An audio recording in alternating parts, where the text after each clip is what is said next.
Hello dear students. आज की video का टॉपिक है हार्डी-सुलजे रूल। तो हार्डी-सुलजे रूल को समझने से पहले हमें कुछ टर्म्स क्लियर होनी चाहिए, जैसे coagulation and coagulation value. So let's start from coagulation. So right coagulation,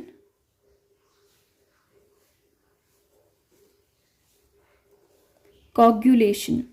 पहले कोगुलेशन की डेफिनेशन लिखिए, देन मैं उसको एक्सप्लेन करूंगी। It is a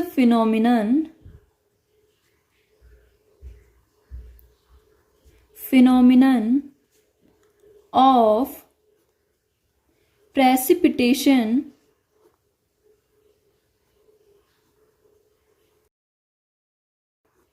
of colloidal solution by the addition of electrolyte is called coagulation.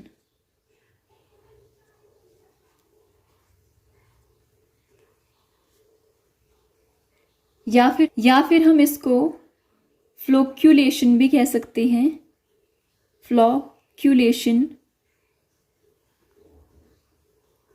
या प्रेसिपिटेशन भी कह सकते हैं, प्रेसिपिटेशन।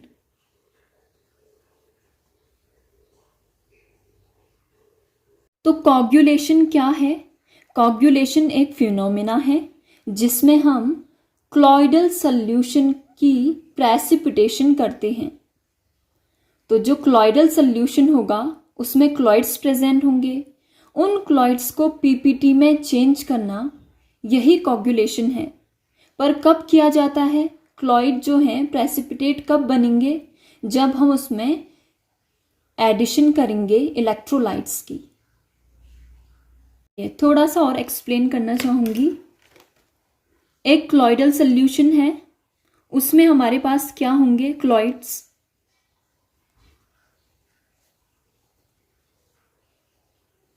नाउ उस क्लॉइड्स में हम इलेक्ट्रोलाइट्स की एडिशन करेंगे।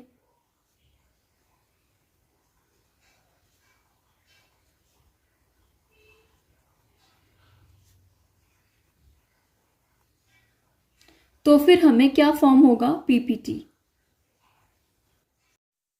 पीपीटी को ही प्रेसिपिटेट भी कह सकते हैं।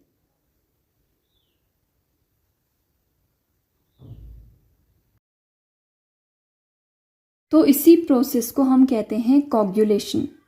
नाउ एक एग्जाम्पल के थ्रू इसको समझते हैं। सबसे पहले एक कंटेनर ड्रॉ करें।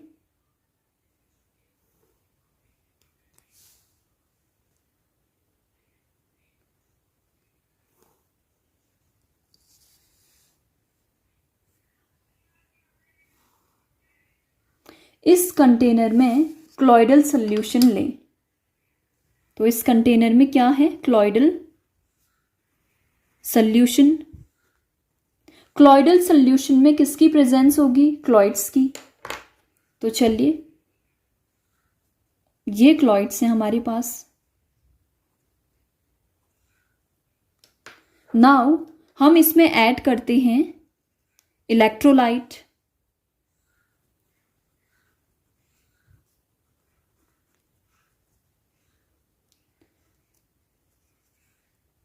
तो क्या होगा? देखिए, जो क्लॉइड्स हैं उनमें चार्ज होता है, पॉजिटिव या फिर निगेटिव। सपोज कि इसमें पॉजिटिव चार्ज है, इन क्लॉइड्स में पॉजिटिव चार्ज है। नाउ हमने कोई इलेक्ट्रोलाइट ऐड की, इलेक्ट्रोलाइट का जो सॉल्यूशन है उसको ऐड किया हमने, तो उसमें दोनों चार्ज की प्रेजेंस होगी, पॉजिटिव भी निगेटिव भी। अब इलेक्ट्रोलाइट में जो पॉजिटिव चार्ज है वो क्लॉइड के पॉजिटिव चार्ज से रिपेल करेगा, तो ये इस चीज को न्यूट्रल कर नहीं सकता है। नाउ जो इलेक्ट्रोलाइट में निगेटिवली चार्ज आयन है वो क्लॉइड के पॉजिटिव चार्ज से अट्रैक्ट होगा। तो नाउ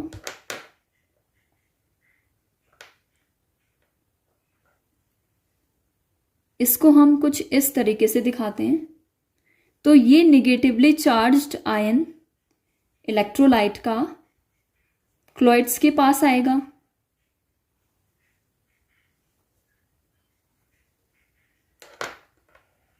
ये दोनों क्या करेंगे, एक दूसरे को अट्रैक्ट करेंगे, तो इससे ये चार्ज न्यूट्रल हो जाएगा।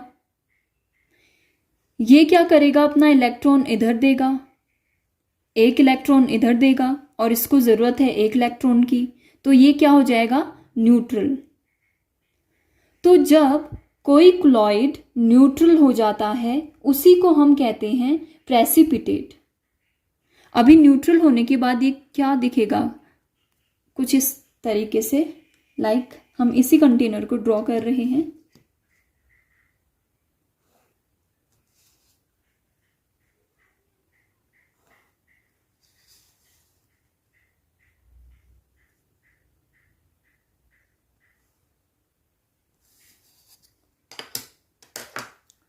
तो अब ये क्या है, जो क्लॉइड था जिसमें कुछ चार्ज था, इसीलिए हम उसको क्लॉइड कह रहे थे, यानी कि क्लॉइड में कुछ ना कुछ चार्ज होता ही है। नाउ न्यूट्रल होने के बाद क्या होगा,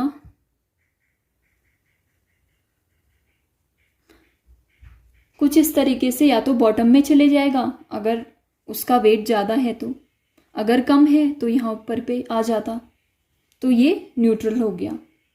तो इसी को हम क्या बोलते हैं, पीपीटी। और यहां पे ये क्या था, क्लॉइड।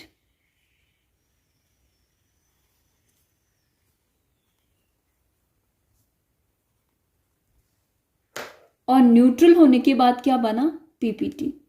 तो इसी को हम कहते हैं coagulation. Let's take an example. BaCl2 solution is added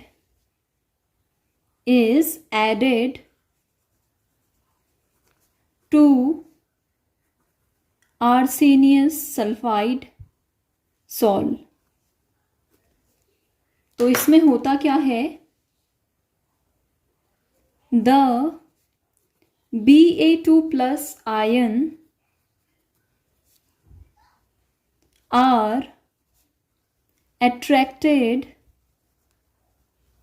by negatively charged sol and their charge get neutralized।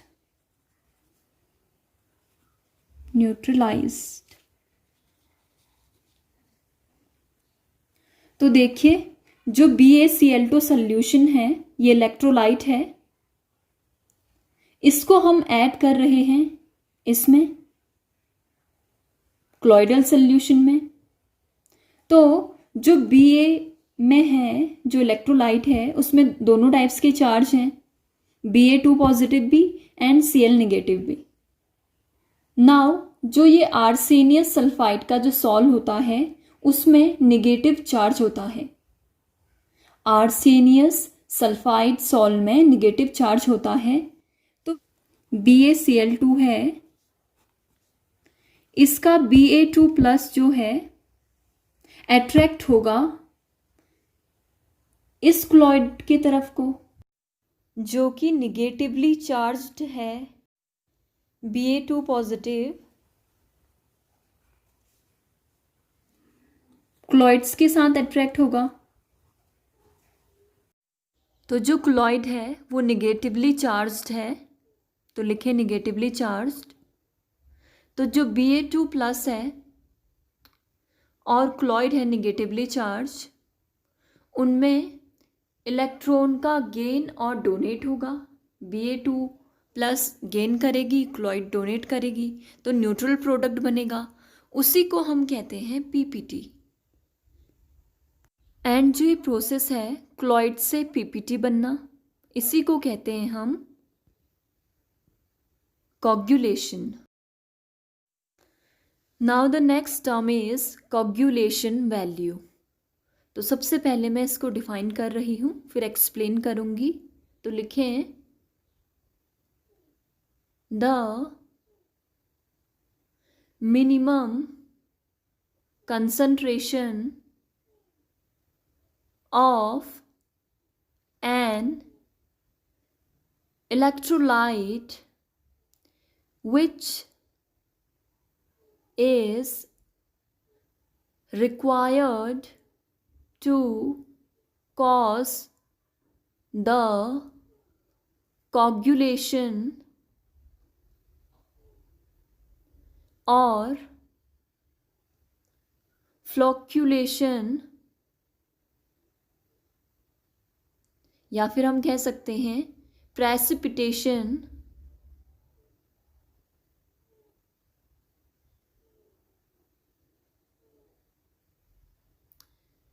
of sol is called coagulation value।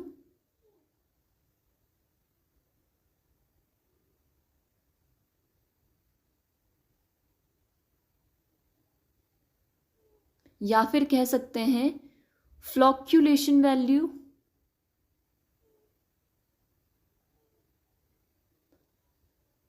या फिर कह सकते हैं प्रेसिपिटेशन वैल्यू।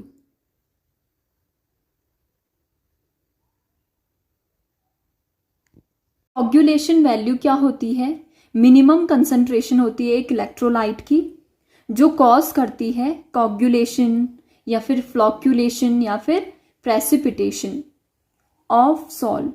यानी इलेक्ट्रोलाइट की वो मिनिमम कंसंट्रेशन जिसको क्लॉइडल सॉल्यूशन में डालते ही जो क्लॉइड है वो प्रेसिपिटेट बन जाए, पीपीटी बन जाए, उसी को हम कहते हैं कोगुलेशन वैल्यू।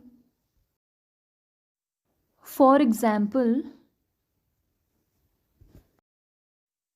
तो लिखें इलेक्ट्रोलाइट एंड उस इलेक्ट्रोलाइट में एक्टिव आयन क्या होगा? लिखें एक्टिव आयन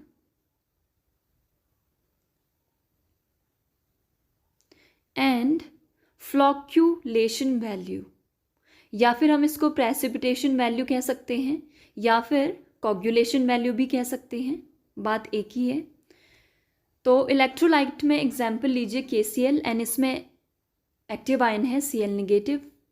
फ्लॉक्यूलेशन वैल्यू है 103 मिलीमोल पर litre. Other example is K2SO4. So write K2SO4, इसमें एक्टिव आयन है SO4 2 negative, SO4 2 negative and इसकी कोगुलेशन वैल्यू है 0.210 मिलीमोल पर लीटर।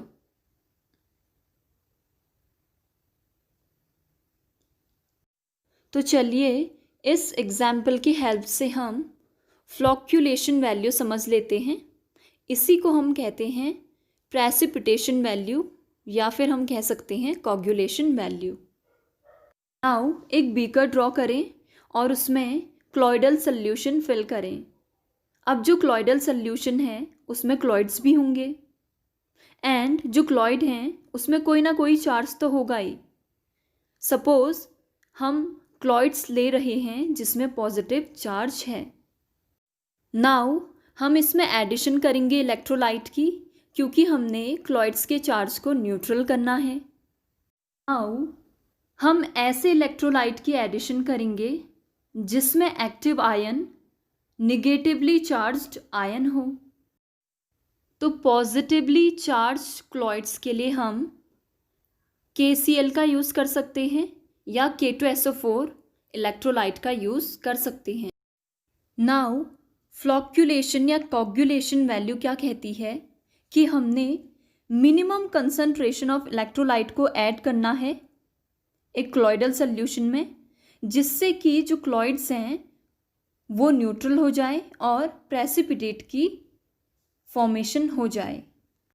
नाउ अगर हम KCl एजो इलेक्ट्रोलाइट यूज़ करते हैं तो हाँ, उसमें एक्टिव आयन तो Cl निगेटिव है ही, लेकिन फ्लॉक्यूलेशन वैल्यू या फिर कॉग्युलेशन वैल्यू क्या है?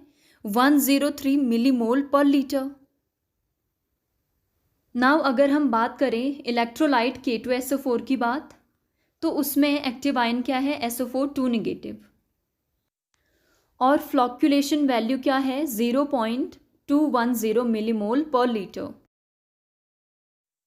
नाउ जो इलेक्ट्रोलाइट KCl है उसका जो फ्लॉक्यूलेशन या कॉग्युलेशन वैल्यू है वो ज़्यादा है, एंड जो इलेक्ट्रोलाइट K2SO4 है उसका फ्लॉक्यूलेशन वैल्यू कम है।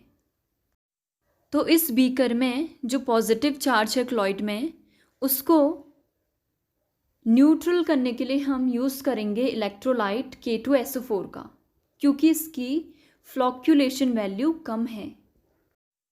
तो हम जो इस बीकर में चार्ज है उसको न्यूट्रल करने के लिए K2SO4 का यूज़ करेंगे या एडिशन करेंगे।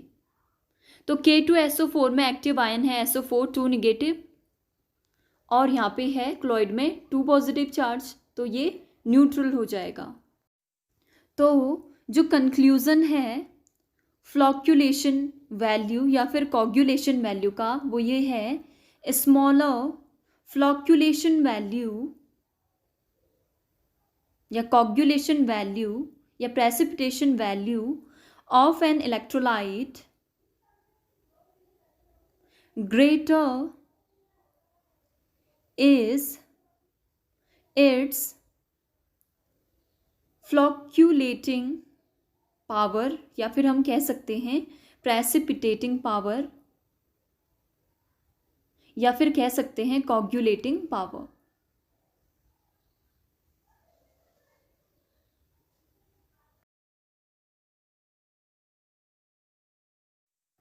कहने का मतलब है कि जितनी छोटी एक इलेक्ट्रोलाइट की फ्लॉक्यूलेशन वैल्यू होगी या कॉग्युलेशन वैल्यू होगी, उतनी ही ज़्यादा उसकी पावर होगी एक क्लॉइड को प्रेसिपिटेट में चेंज करने की। Now the main topic of this video is Hardy Schulze rule. तो देखिए हार्डी-शुल्ज़े रूल क्या कहता है? Greater the valency of the active ion और oppositely charged ion, greater will be its coagulating power। तो डेफिनेशन लिखें, greater the valency of the active ion or oppositely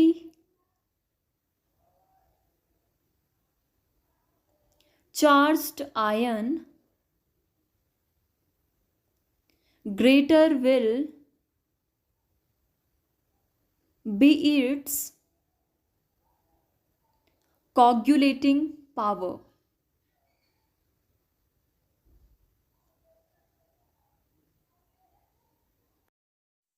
तो हार्डी-शुल्ज़े rule क्या कहता है? जितनी ज़्यादा एक एक्टिव आयन किसका?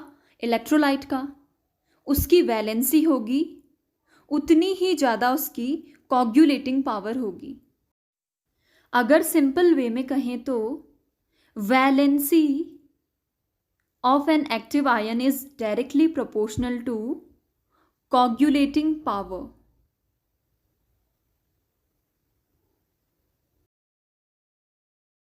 यानी कि एक्टिव आयन की वैलेंसी इंक्रीज हो रही है तो कॉग्युलेटिंग पावर भी इंक्रीज होगी, अगर वैलेंसी डिक्रीज होगी तो कॉग्युलेटिंग पावर भी डिक्रीज होगी। Thus precipitation action of an ion of electrolyte depends on sign of charge or valency of an ion। Now, for example, to coagulate negative sol,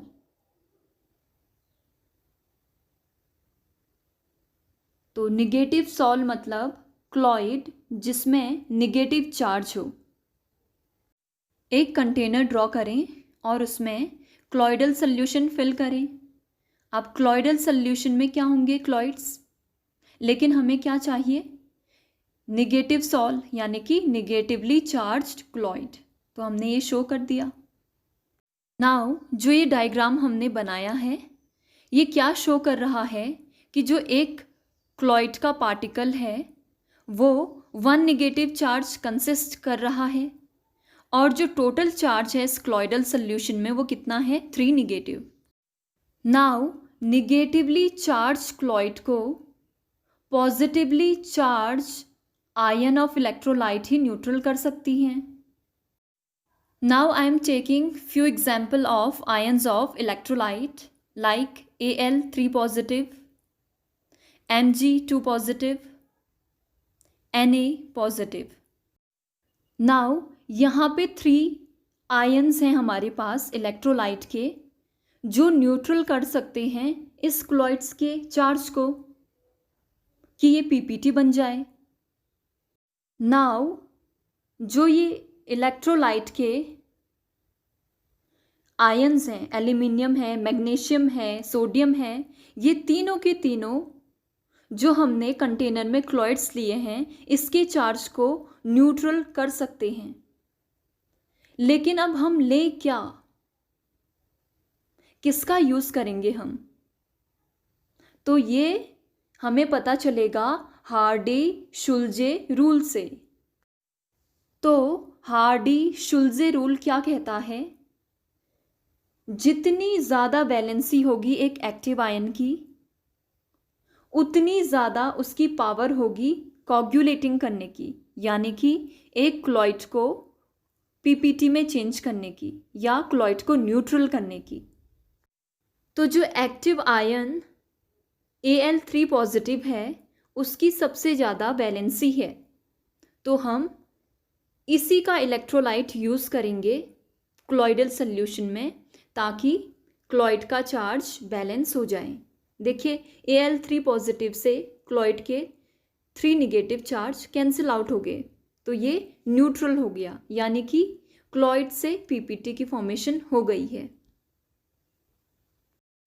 now हमें पता है कि valency is directly proportional to coagulating power. तो सबसे ज़्यादा valency किस electrolyte के ion के पास है? एल्यूमिनियम, फिर मैग्नीशियम, फिर सोडियम, यानी कि सबसे ज़्यादा वैलेंसी किसकी है? एल्यूमिनियम की है और सबसे कम किसकी है? सोडियम की है। तो जो कोगुलेटिंग पावर है वो सबसे ज़्यादा किसकी होगी? एल्यूमिनियम के आयन की और सबसे कम सोडियम के आयन की। नाउ साइन लगाएं precipitating power of ion in decreasing order. तो सबसे ज़्यादा कोगुलेटिंग पावर एल्यूमिनियम की है, फिर मैग्नीशियम की है, फिर सोडियम की आयंस की है। Now the next example is to coagulate positive sol.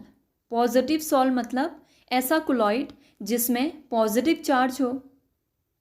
तो एक बीकर ड्रॉ करें और उसमें क्लॉइडल सॉल्यूशन फिल करें। नाउ क्लॉइडल सॉल्यूशन में क्लॉइड की प्रेजेंस भी होगी एंड क्लॉइड में कोई ना कोई चार्ज भी होगा। तो हम ये पॉजिटिव सॉल ले रहे हैं, इसीलिए हमने पॉजिटिव साइन का यूज़ किया है क्लॉइड में। एक क्लॉइड के पास इस क्लॉइडल सॉल्यूशन में एक पॉजिटिव चार्ज है एंड टोटल क्लॉइडल सॉल्यूशन में हमने कितना चार्ज शो किया है? 3 पॉजिटिव। तो फिर अब हमें इसको न्यूट्रल करने के लिए ऐसा इलेक्ट्रोलाइट चाहिए होगा जिसके पास निगेटिव चार्ज हो। नाउ हम इस क्लॉइडल सॉल्यूशन में कौन सा इलेक्ट्रोलाइट का आयन यूज़ करेंगे ये डिपेंड करेगा हार्डी-शुल्जे रूल पे। Let's take example of few ions of electrolytes like PO4 3 negative, SO4 2 negative, Cl negative. Now जो हमने निगेटिवली चार्ज्ड इलेक्ट्रोलाइट के एग्जाम्पल लिए हैं वो सभी के सभी न्यूट्रल कर सकते हैं क्लोराइड के चार्ज को, क्योंकि सभी इलेक्ट्रोलाइट के आयन के पास नेगेटिव चार्ज है ही, तो पॉजिटिव चार्ज ऑफ क्लोराइड को न्यूट्रल कर सकते हैं। नाउ हम कौन सा इलेक्ट्रोलाइट का आयन यूज़ करेंगे ये डिपेंड करता है हार्डी-शुल्ज़े रूल पे। तो हार्डी-शुल्ज़े रूल क्या है कि जितनी ज़्यादा वैलेंसी होगी किसी भी इलेक्ट्रोलाइट के एक्टिव आयन की, उतनी ज़्यादा उसकी कोगुलेटिंग पावर होगी। तो कोगुलेटिंग पावर का मतलब है कि क्लोराइड्स के चार्ज को न्यूट्रल करना, या फिर हम कह सकते हैं क्लोराइड को प्रेसिपिटेट में चेंज करना। तो सबसे ज़्यादा वैलेंसी किसकी है? PO4 3 नेगेटिव की। तो इसी के इलेक्ट्रोलाइट का यूज़ करेंगे हम। तो जो इलेक्ट्रोलाइट का एक्टिव आयन है PO4 3 नेगेटिव, वो क्लोराइड के चार्ज को न्यूट्रल कर लेगा, क्योंकि जो क्लोराइड में टोटल चार्ज है वो कितना है? 3 पॉजिटिव। एंड जो PO4 में जो चार्ज है वो कितना है? 3 नेगेटिव। तो ये कैंसिल आउट हुआ और जो हमारे पास क्लोराइड है वो न्यूट्रल हो गया। नाउ साइन का यूज़ करें precipitation power of ion in decreasing order. सबसे ज़्यादा प्रेसिपिटेटिंग पावर या कोगुलेटिंग पावर, या फिर हम कहें फ्लॉक्यूलेटिंग पावर, सबसे ज़्यादा किसकी है? PO4 3 नेगेटिव, फिर SO4 2 नेगेटिव, और सबसे कम है Cl नेगेटिव। Thank you.